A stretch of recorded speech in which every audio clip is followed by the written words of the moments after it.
Fraser River Valley in November 1889 didn't forgive mistakes, and Vera Sutton had made too many to count. The cold came down off the coast mountains like something with intent, threading through the gaps in the canvas she had lashed between two Douglas firs, finding the children no matter how tightly she wrapped them. Rosie was 7 and still small enough to tuck completely under Vera's arm. Owen was 9 and too proud to admit his teeth were chattering. And the baby, 4-year-old Pim, had stopped crying 2 hours ago, which frightened Vera far more than the crying had. She pressed her palm to Pim's forehead. Too warm, the kind of warm that didn't come from blankets. Outside, the river moved black and fast in the dark, and somewhere up the ridge something heavy was walking through the snow. Vera had been a schoolteacher in Victoria. She had married Thomas Sutton at 22 because he was kind and steady and had a laugh that filled whatever room he stood in. She had followed him north to the interior because he believed in something. A timber claim near Lillooet that he said would set them up for life, would give the children ground to stand on that nobody could take away. Thomas had been right about the land. He had been wrong about the men who wanted it. The provincial land office listed his death as a drowning. The Fraser ran high in October, and a man working alone near the bank wasn't an unusual casualty. Vera had accepted that version for exactly 4 days, until she found Thomas's work ledger in the lining of his coat, the coat she had been going through to give to charity because she couldn't afford to keep anything she couldn't use. On the last page, in handwriting that slanted hard to the right the way Thomas's always did when he was writing fast, were 7 words. Hargrove knows. Don't trust the office. Tell no one. Roland Hargrove was the most powerful man in the Lillooet territory. He owned the supply depot, the only ferry crossing, and a controlling interest in 2 of the largest timber operations in the region. He was also the man who had, 3 days after Thomas was buried, arrived at Vera's door with a ledger of his own, a company ledger, showing a debt Thomas had allegedly run up against Hargrove's supply operation. The figure was impossible. The signature didn't look right, but the 2 men standing behind Hargrove were wearing their revolvers low on their hips, and the magistrate in town owed Hargrove money, and Vera had 3 children watching from the kitchen doorway. She had 24 hours to vacate the claim. She packed what she could carry. She took the ledger and sewed it into the hem of her winter coat because Thomas had told her to tell no one, and she had decided that meant keeping it close to her body until she knew what to do with it. She had meant to take the children to her sister's in Kamloops, but the early snowfall had come down hard 2 days into the journey, blocking the mountain pass, and now she was here, sheltering under canvas in the Fraser Valley with a sick 4-year-old and no fire because the wood was too wet to catch, and the matches she had left were down to 3.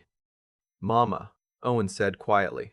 He was sitting near the opening of the canvas, watching the tree line the way his father used to. "There's something moving out there, something big." Vera didn't tell him it was nothing. She had grown up on the edge of wilderness. She knew the sound of a deer moving through brush, and this wasn't it. The footsteps were too deliberate, too heavy, and they had been circling the camp for 10 minutes. She put Rosie's hand on Pim's back and told her to stay still, then moved toward her son with the hatchet she'd been keeping at her side since sundown. The tree line was dark. The snow caught what little moonlight came through the cloud cover, and in the pale reflection, Vera could just make out the shape of something enormous moving between the trunks, low to the ground, unhurried. A cougar. A big one, by the width of the shoulder she could see when it stepped briefly into the moonlight.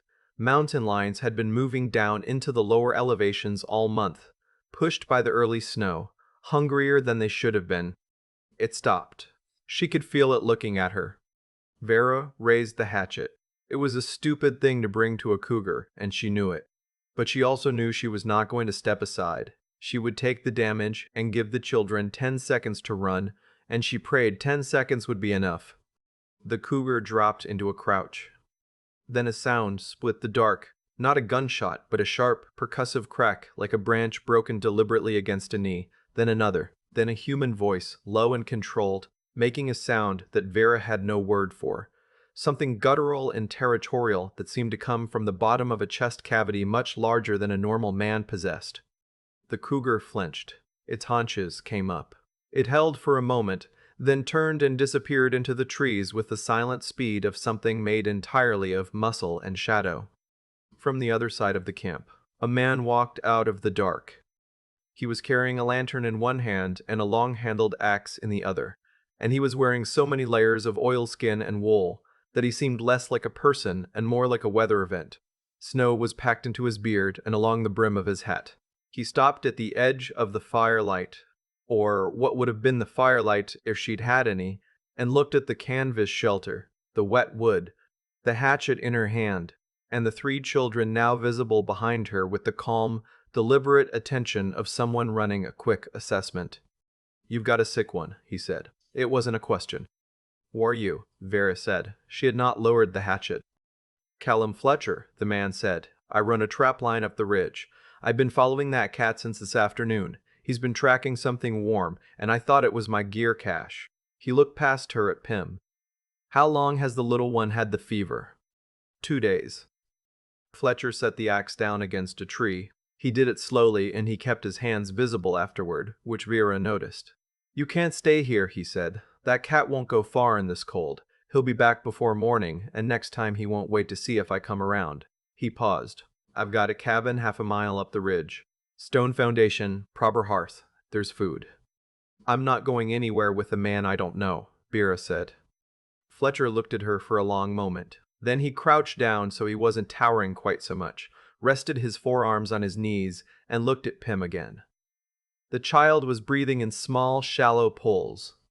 "That cough sounds like it settled in the chest," he said. "If it goes to the lungs tonight, there's nothing I'll be able to do about it tomorrow that I can do about it right now." He met her eyes. "I'm not asking you to trust me. I'm asking you to trust what's in front of you, which is a sick child and a cougar that'll be back in 2 hours." Vera looked at her children.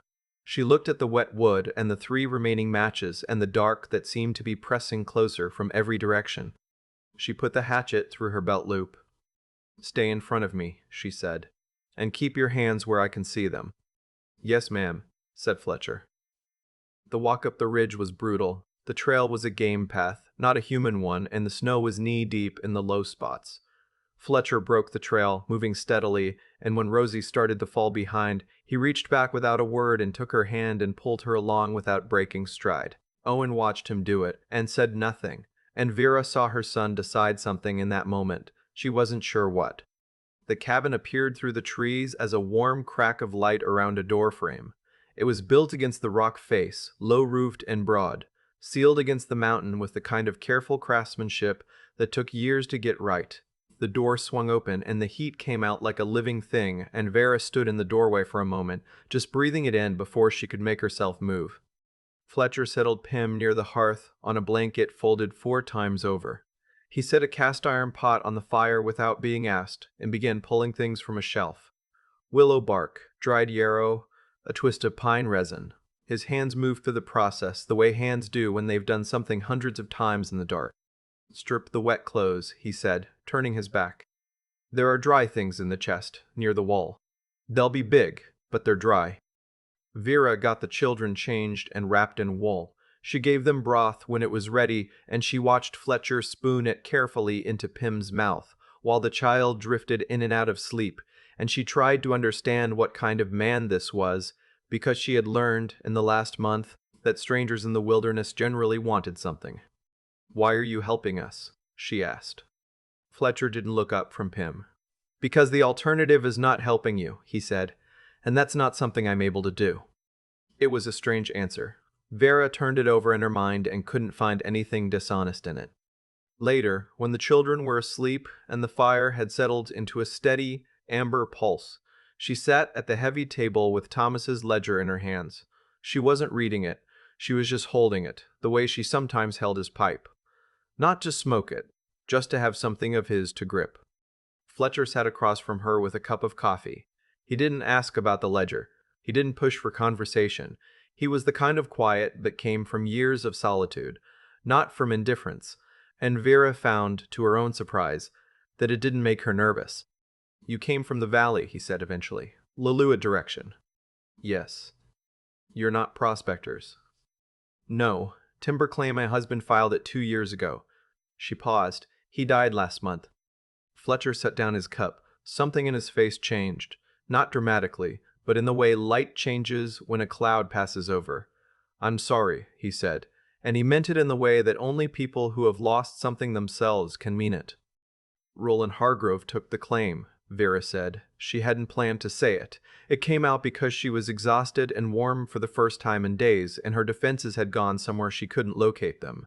He said Thomas owed him money. He had paperwork. He had men. Fletcher was very still. "Hargrove," he said. "You know him." "I know of him." Fletcher was looking at the ledger in her hands now. "That your husband's?" He left a note in it. Said Hargrove knew about what? I still don't understand. And that I shouldn't trust the land office. Fletcher stood up and walked to the window. He stood there looking out at the snow-covered ridge with his hands clasped behind his back for a long time. When he turned around, his expression had closed into something careful. 3 years ago, he said slowly, a man named Gerald Whitmore came up this valley. He was a surveyor, working independently. He told me he'd found something on the Sutton claim, your husband's claim, that Hargrove didn't want registered. A mineral vein, not gold, copper but a thick one, running deep. He said Hargrove's men followed him out of the hills. Fletcher paused. Gerald Whitmore drowned in the Fraser that October. The room went very quiet. Thomas drowned in the Fraser, Vera said. I know. It wasn't an accident. No, said Fletcher. I don't think it was. He sat back down across from her, and she could see the weight of 3 years of knowing something and having no one to tell it to sitting on his shoulders. I had no proof. I had no family. I had nothing that Hargrove couldn't dismiss or buy or bury. He looked at her. But you have that ledger. And you have whatever your husband wrote in it. Vera opened the ledger to the last page. She set it on the table between them. Fletcher leaned forward and read, and she watched his jaw tighten at the 7 words. He knew they were coming, Fletcher said quietly. Yes. Then he would have known they'd look for the ledger. Fletcher turned the book over in his hands. He ran his thumb along the spine, pressing at the glued seam. He did it twice, then reached for the small knife at his belt. May I? Vera nodded. He worked the tip of the blade along the inner spine of the leather binding, careful and methodical, until the seam gave way. Folded inside, pressed flat against the cardboard backing, was a single sheet of paper covered in Thomas's tight, precise handwriting. Survey coordinates. Depth estimates. The name of a federal mining registrar in Victoria who was apparently independent of the provincial system. And at the bottom, in the same slanting hand, if you're reading this, Vera, I'm sorry I couldn't say it to your face. The claim is yours. The ground is real. Don't let them tell you otherwise. I love you. And I love our children, and I need you to be braver than I was. Vera sat with her hands flat on the table, pressing down because she needed to feel something solid. She didn't cry. She had used up her crying 3 weeks ago, and what was left was something harder and quieter and more useful. We need to get to Victoria, she said. The mountain pass is closed. Then we go around, the coast route. Fletcher looked at her for a long moment. It's 3 weeks on foot in this weather. Maybe more. I know. The children. My children have already done things I wouldn't have believed they could do, Vera said. Pim needs a few days to get the fever down. After that, we go.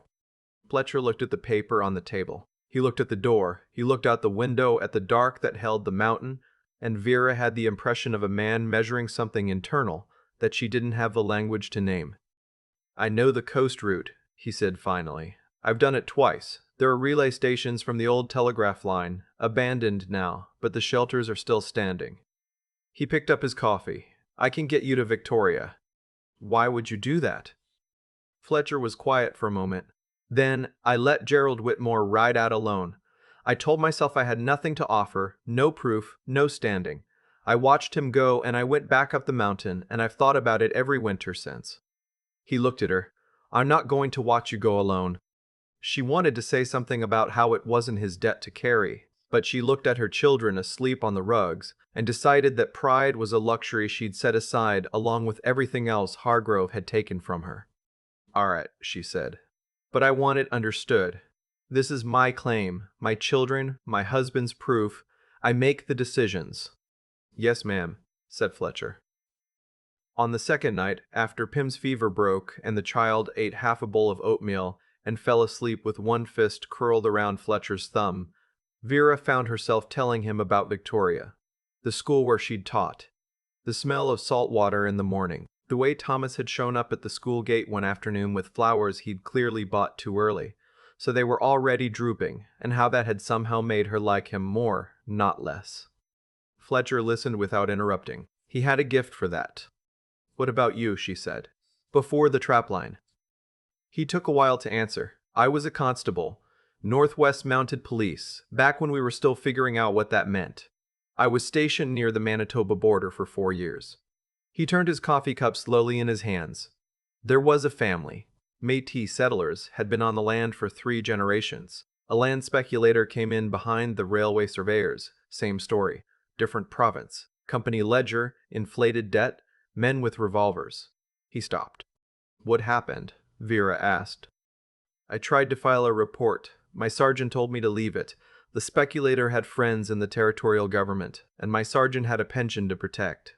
Fletcher looked at the fire. "I filed it anyway. They dismissed me. The family lost the land, the father." He stopped again. "I spent 2 years after that trying to find something I could do within the law. I couldn't find it, so I came out here where the law was mostly just weather, and I've been here since." Vera looked at this man, this enormous, careful, haunted man who had been living alone on a mountain with his principles and his regrets for years, and felt something shift in her chest. Not quite grief, not quite recognition, something that sat between them. "The law failed you," she said. "The law failed the family I was trying to protect," he said. "That's worse." On the 4th morning, Owen came to Vera with his coat on and his boots laced and said, "Mr. Fletcher showed me which snow is safe to walk on and which kind isn't. He says I should lead because I'm the lightest." He said it with a gravity that belonged to someone much older, and Vera understood that something had passed between her son and this man that she hadn't witnessed and wouldn't try to name. They left the cabin at first light. The coast route was everything Fletcher had promised. Brutal, beautiful, longer than it looked on the map he'd hand-drawn on brown paper the night before. They moved through terrain that didn't particularly care whether they made it, through passes that the wind tried to take them off, through days where the only warmth came from keeping moving. Fletcher broke the trail. When Rosie's legs gave out on a long, uphill stretch, he carried her without comment, settling her against his broad back with a matter-of-factness that made the child fall asleep within 20 minutes. The relay stations were standing, more or less, drafty, cold, smelling of old timber and rust, but out of the wind. At each one, Fletcher checked the structure before he let the children inside, knocking on load-bearing posts, examining the roof, the particular thoroughness of a man who had learned to trust structures only after he'd checked them. On the 8th night, 2 days from the coast, Vera woke to find him sitting by the door of the relay station with his rifle across his knees. She pulled her blanket around her and went to sit beside him. "Something out there?" she asked. "Tracks in the snow this afternoon," he said. "Probably nothing. Probably a trapper working his own line." He paused. "But Hargrove has men who know this territory." Vera looked at the dark beyond the door. "He'd send someone all this way?" "For what's in your coat," Fletcher said. "Yes." They sat in silence for a while. The fire in the small stove ticked as it cooled. One of the children murmured in sleep. "If something happens," Vera said. "If they find us before we reach Victoria." "Nothing's going to happen." "If it does," she said steadily, "the paper is sewn into the hem of my coat. The left side. The name of the registrar is at the bottom. His name is Pemberton, and he's independent. That's what Thomas wrote." She looked at Fletcher. "You take the paper, and you get my children to the coast, and you find Pemberton." Fletcher turned to look at her. In the dim light of the dying fire, his face was all shadow in the pale gray of his eyes. "You're asking me to leave you," he said. "I'm asking you to protect what matters most," she said. "That's what you do. That's what you've always done, even when no one was there to see it." He was quiet for a long time. Then, "Nothing is going to happen, Vera." He said her name like it was something he was being careful with. "I know," she said, "but now you know about the hem." They reached Victoria 11 days after leaving the cabin. The city smelled of salt and coal smoke and wet wool, and to Vera it smelled like the most beautiful thing she had ever encountered in her life. Rosie burst into tears when she saw the ocean, not from sadness, but from the sheer overwhelming relief of seeing something bigger than their trouble.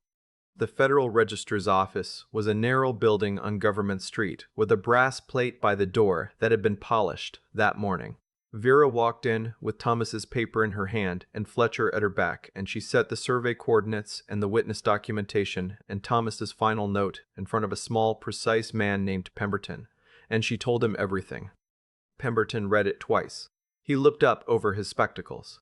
"You came from Lillooet with this?" "Yes." "On foot?"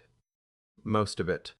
He looked at Fletcher. Fletcher looked back at him. Pemberton looked at the children, who were standing in a row with the self-possessed seriousness of people who had recently learned what serious meant. "I'll need to verify the survey coordinates," he said, "and I'll need a formal affidavit. But if these figures are accurate, and I'll need 2 weeks to confirm," he set the paper down carefully, "then the claim is yours, Mrs. Sutton, and the question of how it was taken from you becomes a matter for federal court." Roland Hargrove was arrested in March. The charges were fraud, conspiracy, and 2 counts of criminal negligence causing death. Gerald Whitmore and Thomas Sutton. The trial lasted 3 weeks. The verdict took the jury less than a day. Vera was not there for the verdict. She was in Victoria, signing the papers that transferred the mineral rights on the Lillooet claim into a production arrangement with a legitimate copper company out of Montreal, an arrangement that would pay her family for 30 years. She was also, on the same afternoon, signing the enrollment papers for Owen and Rosie at a school 6 blocks from the house she had rented on a street that smelled like the sea. Pym was on Fletcher's shoulders when she came out of the office, looking down at the city with the pleased authority of someone surveying territory he intends to keep. Vera stood on the steps in the April sunlight and looked at the man who had carried her daughter up a mountain pass and sat by a door all night with a rifle and said her name like it was something fragile and worth keeping. "What will you do now?" she asked. "Go back to the trap line?" Fletcher sat Pym down on the steps. He was quiet for a moment, looking up the street at nothing in particular. "I've been thinking about that," he said. And? He looked at her then, directly, the way he'd looked at her the first night, running his assessment. But different now. Now it was the look of a man who had already decided and was just finding the courage to say it aloud. "There is a piece of land east of the city. Small farm, good drainage." He paused. "I thought maybe the children might like something with a proper roof. Something that stays in one place." Vera looked at him for a long moment. The sun was coming off the water at the end of the street, bright and cold and completely indifferent, and she thought of Thomas, of his drooping flowers and his slanting handwriting and the way he had always known what ground was worth fighting for. She thought he would have understood this. "You'd have to meet the neighbors," she said. "I've heard Canadians take that sort of thing seriously." Something moved in Fletcher's face that she would later think of as the first real smile she had ever seen from him. Not polite, not careful, but sudden and undefended, and entirely his own. "I can meet neighbors," he said. Rosie slipped her hand into his without being asked, and Owen walked ahead like he was already mapping the street, and Pym reached up for Vera's hand, and the 5 of them walked down into Victoria together, into the salt bright morning, into whatever came next. What stayed with me about Vera's story wasn't the courtroom verdict, or even the moment Pemberton set the survey paper down and said the claim was hers. It was earlier than that. It was the moment she stood in a freezing relay station in the middle of the night and told Fletcher exactly where Thomas had hidden the proof, and told him to take it and leave her behind if it came to that. That's not something a person does out of desperation. That's something a person does when they figured out what actually matters, and I think most of us spend a long time confusing those 2 things.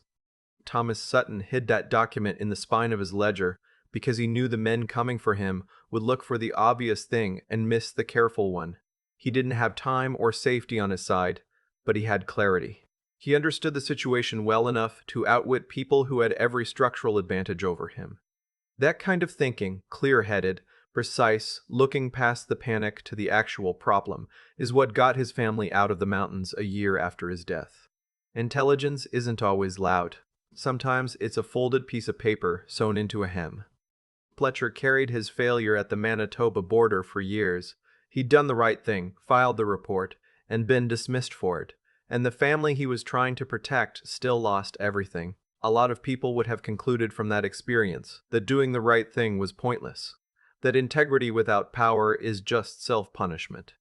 Fletcher concluded something different. He concluded he hadn't been in a position to do enough, and that the answer to that was to be ready the next time, in whatever form it came. When Vera walked out of the dark with 3 children and a sick baby and a hatchet she didn't know how to use against a cougar, he didn't walk past. The man who got dismissed for his principles was exactly the man those children needed on that ridge. And Vera herself. She was 20-something years old, alone in the interior in November, with no money and no allies, and a piece of paper that powerful men wanted badly enough to kill for. She kept moving, not because she wasn't frightened. She was, clearly, every step of that 11-day walk, but because she'd decided that stopping wasn't an option. And she held that decision through weather and exhaustion, and the particular kind of despair that comes at 2 in the morning when the children are asleep and there's nothing to do but sit with how bad things are. I think about the 3 of them sometimes as a kind of answer to the same question, asked 3 different ways. Thomas asked, "What do I do when I can't protect my family directly?" He used his mind, left them the only thing he could. Fletcher asked, "What do I do with a past I can't fix?" He showed up for the next one. Vera asked, "What do I do when everything has been taken?" She kept her children moving toward the coast. None of them were extraordinary people in the way stories sometimes make characters extraordinary. They were just people who, when the moment asked something of them, gave it honestly. That's the whole story, really. That's what got them to Victoria.